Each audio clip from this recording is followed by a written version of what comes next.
Hi everyone, I've been a little bit quiet over the Christmas period and that's always the way it goes. Always so very busy and doing crafts like making cards for my friends and relatives, and obviously I don't really get much time to make videos, so I am busy catching up with my 2016 journal pages so that I can show you the finished book by the end of the month.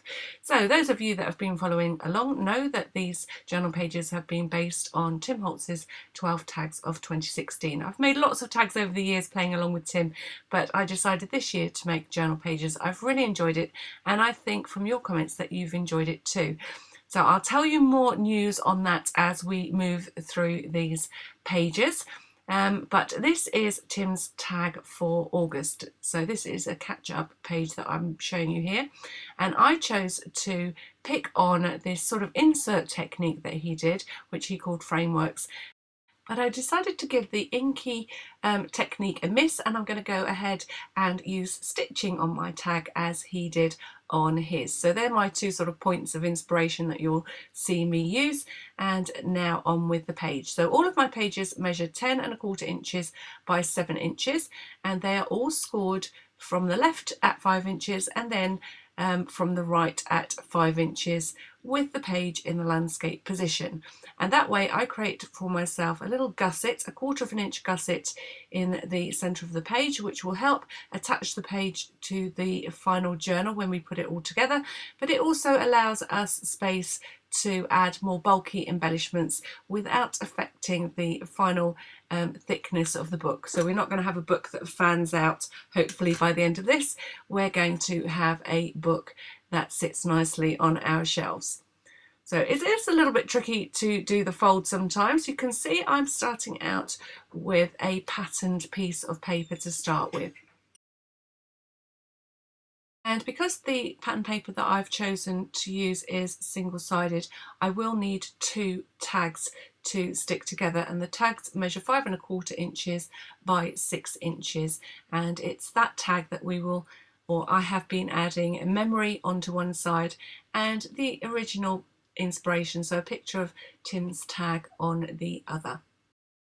So for my frameworks take on Tim's tag, I'm going to be using these Thinlits dies, and I've picked this little patterned corner. I think these are based on some of Tim Holtz's stencils. They're by Sizzix, Tim Holtz Alterations, and I'm going to be cutting this pattern into the corners of my journal page.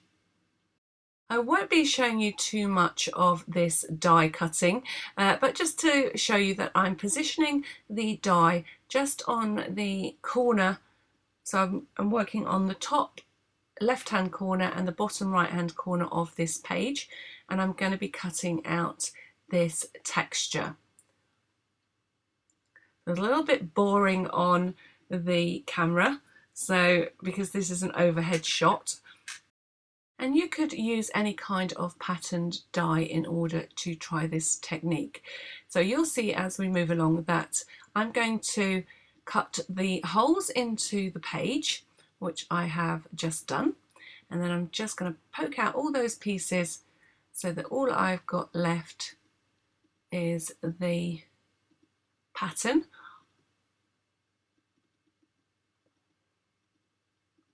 And then carefully removing the die, peeling away that bit of tape that I used to hold it in place, and you can see I've got that lovely pattern cut into the paper. And I'm going to do exactly the same on the opposite corner. This could quite easily be a technique that you use on a card, for instance, and you could inlay, as I will show you how to do, and create a pretty pattern on your piece of card and just add a greeting, and it will be quite an effective way and a fairly simple way to make a pretty card. So to do the inlay technique, I'm picking 3 different patterned papers, and I'm picking small patterns. So you can see I only need scraps of paper, but it will work better if you've got more delicate patterns on your paper. And I happen to have this little pad on my desk. You will have seen me use it before, and I'm going to be using a red pattern, a turquoise pattern, and the navy blue pattern that you can see on my desk. And so as not to waste too much of the pattern paper, I'm going to be colouring in two different portions of the pattern using one die cut. So what I've done is cut the exact same die cut as I've used on the corners out of the blue patterned paper. And at this point I'm looking at it on the reverse so that I can decide which part of the pattern in the first instance I'm going to use to colour in the sections of the pattern that I want in that colour. Now you may wish to use this technique, or you might need to be able, or you might easily be able to just work this out as you go along. So if you just want to be sure about which pieces you're going to be using from the blue, you can easily put a little mark on the back of each of the sections, and when all those marks have gone, you know you've transferred all the right pieces. Now I do suggest that if you do get to the point where you can keep the pieces in your die, as quite often happens with the more intricate pieces, it works well for this technique. It means that I don't lose any pieces and I know that I'm putting the right piece into the right hole. It's a bit like creating a mosaic or a jigsaw using patterned papers. Carefully putting that aside, the next thing that I need to do is cover using some double-sided sheets the patterned area that I've cut out on the journal page. So I'm just measuring that to size and cutting out a piece that will completely cover all of the holes that I have on that piece of paper, and I'm going to need to do the same for both corners. So this is a sheet of double-sided sticky, and I'm going to remove the backing paper and use it to attach all the little inlays that I'm going to be putting onto the journal page. So I've got two pieces and I'm going to remove the backing paper from one side, and I'm going to stick it sticky side up, making sure that all the little pieces are out of the pattern, because it's all of these little holes that we're going to fill with patterned papers.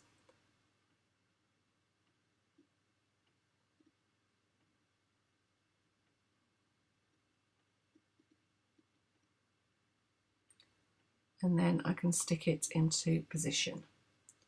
And I found it easier to do it from the reverse, line up that corner and press it down. You need to make sure that your desk isn't full of fluffy bits, otherwise you'll pick them up on the other side of your double-sided tape. And then we're ready to transfer. Now, depending on how sticky your double-sided tape is, you might want to add a little dot of glue to each of the pieces.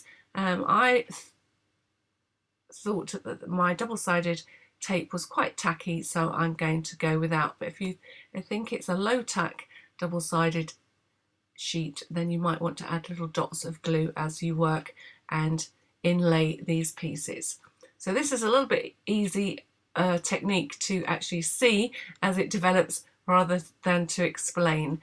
So I've picked a certain part of this pattern that I want in the dark blue, and I am pushing out the pieces from the die one by one and then laying them in to the corresponding piece on the pattern that I've cut out on my journal page.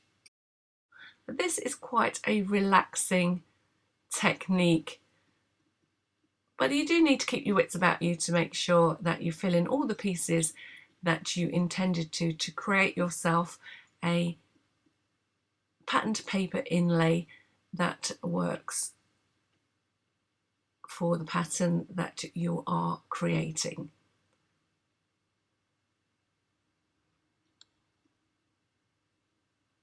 So you can see that I've decided to colour in all the little diamond shapes that were cut out in this pattern. And I'm just using a barbecue skewer in order to help me push out the pieces and then just pop them gently into the corresponding pieces on the journal page.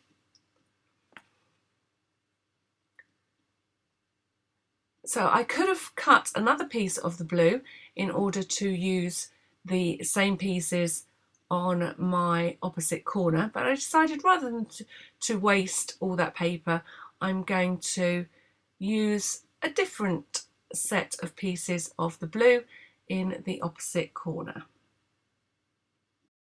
So you can see this time I've got some of the more rounded diamonds or squared off diamonds and the little teeny tiny diamonds in the pattern that I'm filling in with the same blue insert pieces. And once I'm happy that I've done that, I'm going to take all the pieces out of the patterned paper, but I am going to keep everything that I pop out just in case I've missed a bit. You can see already that there were a couple of pieces on this top section that I hadn't quite got right, so don't throw all those pieces away till you've completely filled in the entire pattern.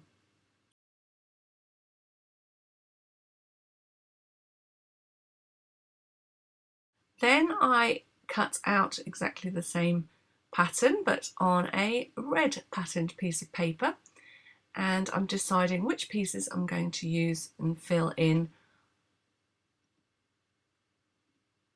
using the red paper. So I'm going to fill in the same pieces on this top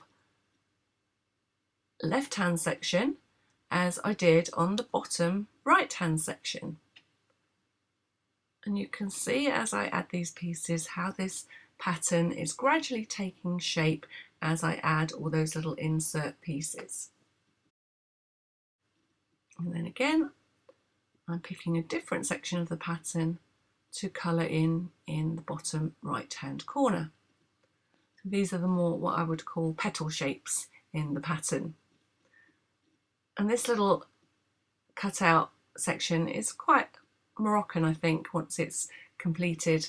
Looks very mosaic-like, so it really does work well for this technique. So I'm creating a pattern within a pattern using the different coloured papers.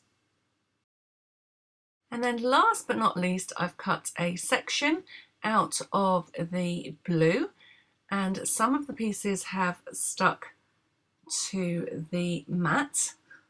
So I'm keeping both pieces at hand. And then I'm filling in all the remaining pieces with the blue. So I chose to use 3 different coloured pattern papers in order to create my patterned corners on my journal page. You can see how pretty that looks. It's quite a sense of satisfaction putting all the pieces in place. And then once you're happy that you've filled in all the pieces of your pattern, it is time to get rid of all the paper confetti that you will have on your desk.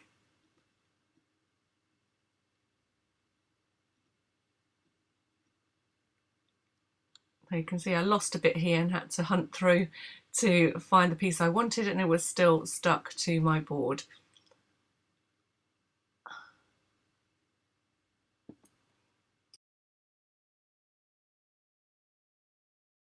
So another element that I took was the stitching, and I also wanted to use the flowers on this page. So that's my version of the frameworks, and now I'm going to create some flowers in the space that I've got remaining on my page.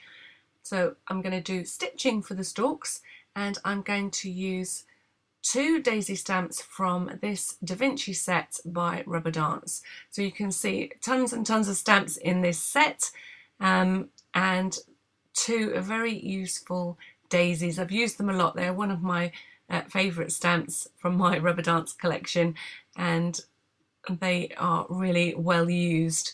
They're just such a nice shape and an easy shape to use on a project. So I've got one smaller and one fuller daisy, and I will show you how I'm going to use them on this page. So the first thing that I need to do is decide where the stalks for each, or stems, stalks for each of these flowers are going to be, because that's what I'm going to stitch onto the page using my sewing machine. So I'm using the stamps just as a reference to see where they're going to sit and how I'm going to group them together. And just like the die cutting, this is a little bit boring to watch from above, but I'm just leaving this little section in so you can see what I'm doing. I've stitched right around the page to create a frame, and then I am just using a plain running stitch to create the stalks on which my stamped flowers are going to sit. And I will show you in just a minute how to get rid of all the threads that I'm creating. A little bit of freehand stitching to create the stems of the flowers. Now there are two ways of tackling all these tails that I've created with my sewing threads. One of them is to get rid of them all together onto the reverse of the card, and one of them is to use them as a feature, tie them off and leave a little knot showing on the front of the card, and I'm going to use a combination of both of these elements. So if you want to neaten the threads so that they disappear from the front of your work, then you need something like a pin, or I'm using a map pin here. I'm pulling on the thread that is actually on the back of the work, and that pulls the thread that's on the front so that you can catch hold of the loop of thread and then just drag it to the back of your work. And at this point you can tie it off with a couple of knots and trim. And I'm going to use a little bit of glue for added security. So I'm employing this technique on the top of all of the stems that I've created ready for those flowers.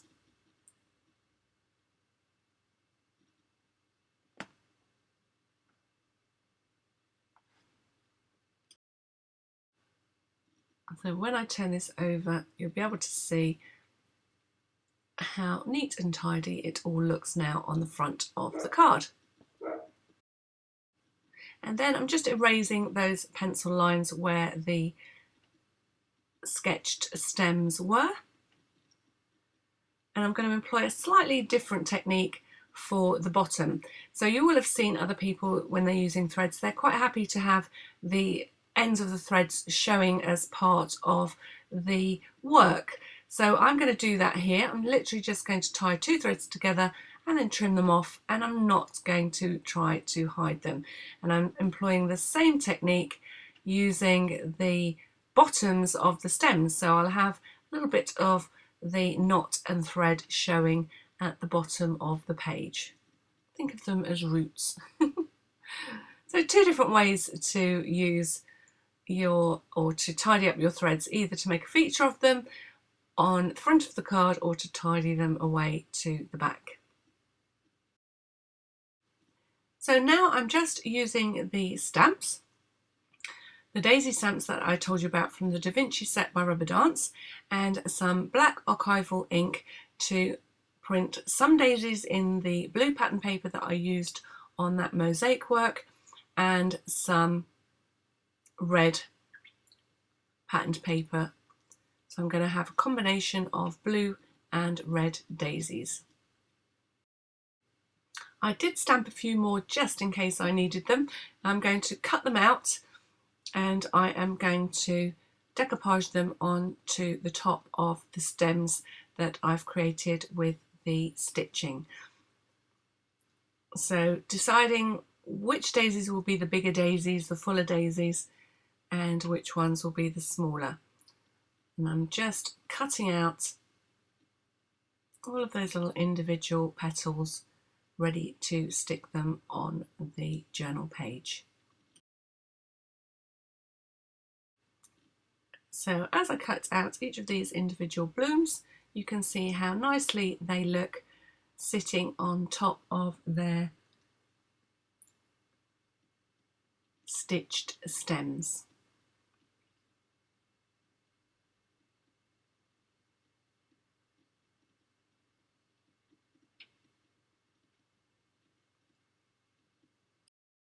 And then once I had them all cut out and positioned where I wanted them, it was time to glue them into position. I'm just using my normal Cosmic Shimmer PVA glue and sticking them into place.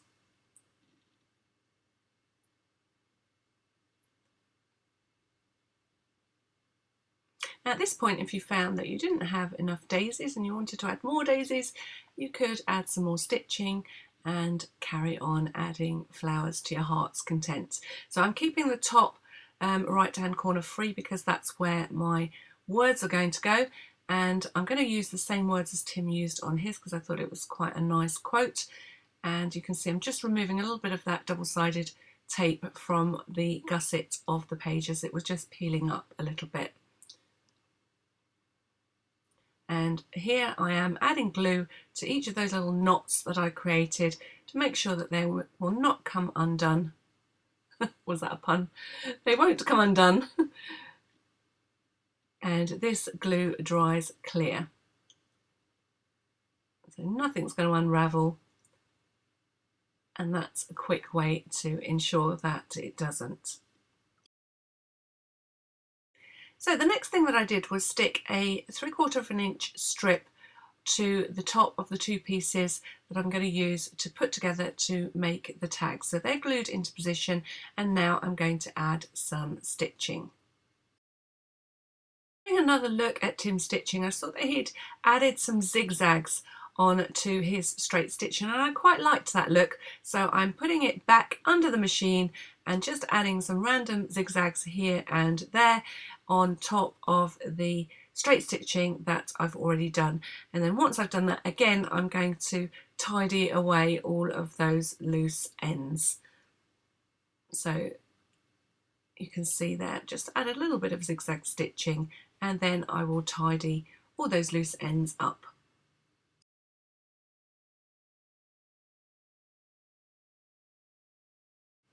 So all neat and tidy again with those zigzags added.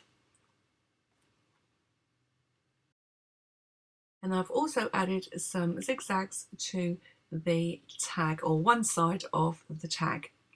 So again, I'm going to draw those threads through to the back of the work and tie them off and add some glue. And I've also tidied up the stitching on the reverse side of the tag, and then I'm going to join the two sections together.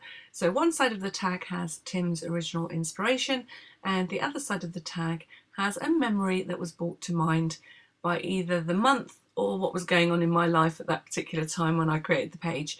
This time I went back through my photographs for August, and August last year I did a lot of recycling. I did share them with you, not recycling, upcycling, and I created some pieces of upcycle furniture for my son's bedroom, who's got a little bit of a New York theme going on. So just making sure that these two tags are joined together nicely, and in just a moment you'll see the picture that I've chosen for the reverse of the tag. So joining those two pieces together, and that's the opposite side. So that's the IKEA couch that I covered in New York fabric, and then I made those UK or Union Jack based cushion covers to add a little bit of extra colour to what now has become a cupboard. He can't sit on it, it's full of clothes and school books. So as usual, I'm going to add the date to the tag, or the month of the page to the tag. I know there aren't many of them I actually did in the month they're supposed to be done in, but that's just what happens. There's no pressure so long as I finish this journal at some point, and I'm sure that you feel exactly the same way about projects that you've got on the go, that you kind of have a timetable for it in your head, but it doesn't always work when life gets in the way of crafting. I know it's very, very inconvenient. And so I'm adding August 2016 to the top of my tag, which you'll be able to see when this tag is in its little pocket. So it'll be an indication of the pages throughout the year. And I'm also going to use the same letter stickers, which are a Tim Holtz product, to add the quote to my page. Because they're black and white, I felt that they went quite nicely with the page as I have it right now. So whilst I stick those letters in place, and I'm using the quote that Tim used because I quite liked it, and it says, "What seems ordinary is often extraordinary." And I felt that the little patterns that I've created on the sides of the pages at first glance look like they're just patterns on my page, but when you look closely you can see all the work that went into creating the intricate little patterns that we've got within the die cuts. So I felt that it was quite appropriate actually for the technique that I've shown you today. So I was going to tell you a little bit about what I'm going to be doing for the rest of the year. Well, I've promised myself faithfully that I will add more workshops to my Etsy shop. So these are paid workshops, and I know some of you have been along and helped me out by buying some of these workshops that are for a little bit more complicated projects. I like to keep my projects versatile, so there's always lots of different ways that you can use them, and as usual, all full video tuition is given for each of those projects, as well as a worksheet so that you can get all the measurements and tools lists and materials lists that you need to be able to make these projects for yourself. Some of them even have chipboard kits that you can buy and use to make the projects. So it's always worth a little visit over there should you feel the need. So for this year, Tim Holtz has decided not to do tags. Those of you that are big Tim Holtz fans will already know that he is giving them up after 10 years of making them. And I will miss the challenge because it has inspired me to create these journal pages. But I have been asked by a few of you, will I carry on doing that in 2017?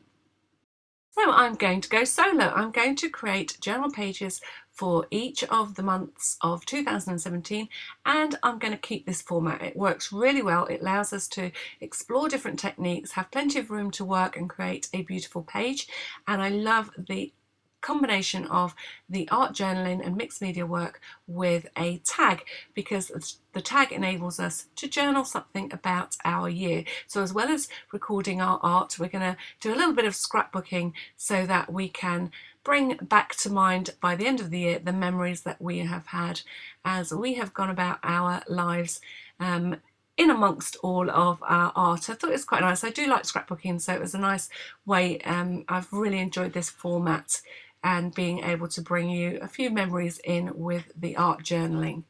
So a great big thank you to those of you that have supported me during this process and that have actually hinted that you would like me to carry on making these journal pages. So I will be doing that, and I will be giving you more details of exactly how I'm going to do it and when I'm going to be posting these videos, so that you can all play along. And I will be probably opening, I'm not sure whether to do an Instagram or a Facebook page, so that we can create a group of people playing along and creating a journal page for each day of the month.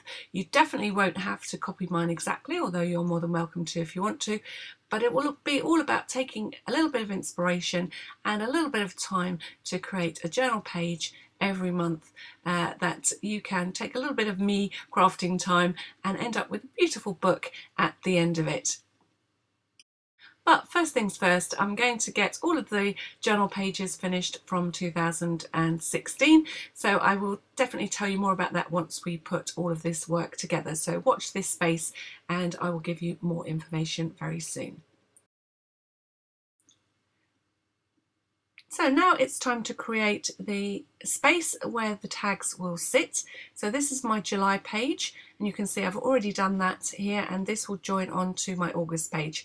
So on my August page, I need to create the U shape ready for it to attach to the September page. And I do that by cutting myself some 1/4 inch strips of card. This is the spare bits from cutting out the page itself. Then I am piling them 3 high and you can see that I've created a gap roughly about 1/16 of an inch. So I'm bringing them a 1/16 of an inch in from one from the spine or gusset of the book, and two from the top and bottom edges, so that you can't see all that paper once the page is joined together, and so that it doesn't impact on the opening and closing of the book. So 3 strips high, and then finally completing that U shape where each of the tags will sit when the pages are all joined together.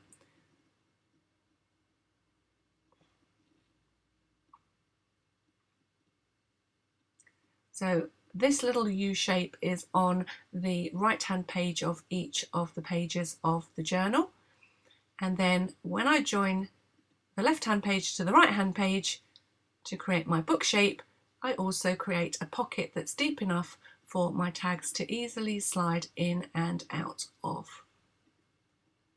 So take a little bit of time to line up your pages so it's nice and neat, and spend a little bit of time making sure that you press those strips and pages together once you're happy that they are in the right position.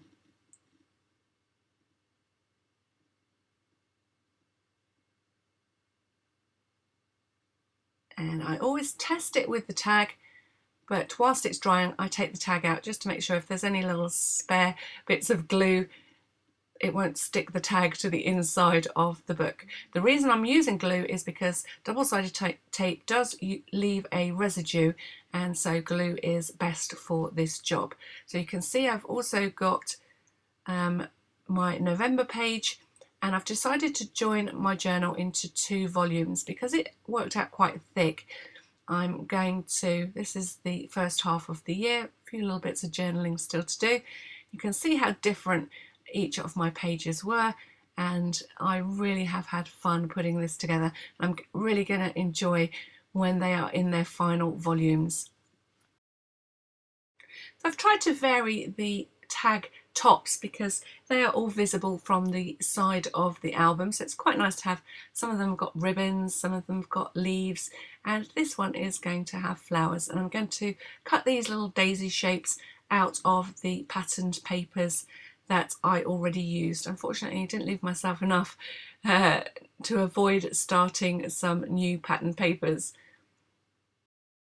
So punching out some flower shapes to layer up, I need 4 in total. I'm going to do 2 in the turquoise and 2 in the red patterned paper that I used, because they're sitting on top of the navy blue strip that I used at the top of the tag. And then I'm just shaping the petals of the flower.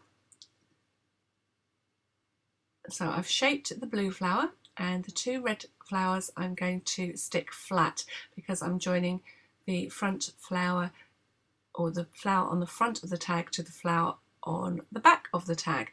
So just looking to centralize it on the top of the tag, and then not quite there, moving it slightly. Could have measured it but I'm going by eye, and then sticking the corresponding red flower to the back of the first flower. That gives me my base, and then I'm using the turquoise shaped flowers, and I'm already thinking that those red buttons that I've put out are a little bit bright, so I'm adding, and you can see that I'm placing the petals in between the petals of the red flower, sticking down the button, not liking the button, and coming back with a blue button. And I like that better. The blue matches the blue strip underneath and is not quite as big, so I liked this button better. I could have stitched it on, but I'm eager to get this page all finished off and ready to move on to the remaining pages of this section of my 2016 journal.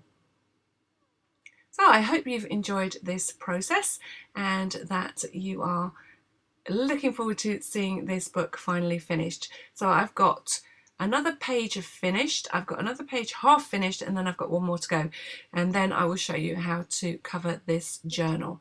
So hopefully over the next week or two I will be bringing these to you very, very quickly in quick succession, and that you will see this book finally finished. So this is my journal page for August 2016, and I would like to say a big Happy New Year to everyone, and thank you so much for your support during 2016. I look forward to this year and sharing a lot more creativity with you here on my YouTube channel. Thanks very, very much for all your lovely comments throughout the year. I always answer if I get a question, but I don't always get time to comment back for those of you just leaving nice comments, but I do appreciate them and I do read them. So great big thank you, great big hug, and a Happy New Year to you all. So if you've enjoyed this page and this journal series, don't forget to hit the subscribe button, the like button, and that all important share button, which helps me find new creative audiences. So it's much appreciated when you press that share button. And stay tuned to the end of the video and I'll tell you where you can find the link to all the other journal pages, as well as the link to my Etsy shop if you want to pop along and see what's on offer over there. Till next time, thank you for watching.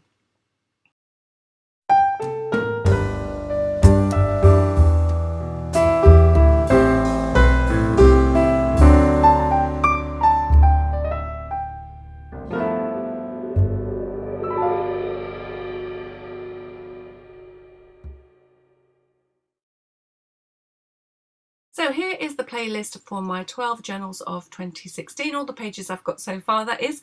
So pages like this very autumnal one and this very butterfly orientated one. A little bit of tiling going on here. So lots of different techniques for you to try. I really hope that you play along this year. As well as that, there's a link to my Etsy shop, and this time I'm featuring a set of videos and stamps. So you can buy your stamps, which are gorgeous mushroom stamps by Rubber Dance. Beautiful red rubber stamps, and I will show you how to use them to achieve all sorts of different kinds of cards and projects, as well as an art journal page. So lots of things for you to try, lots of different techniques, and all for very, very reasonable price. So your chance to purchase gorgeous stamps from Bibby over at Rubber Dance, and workshops and inspiration from me.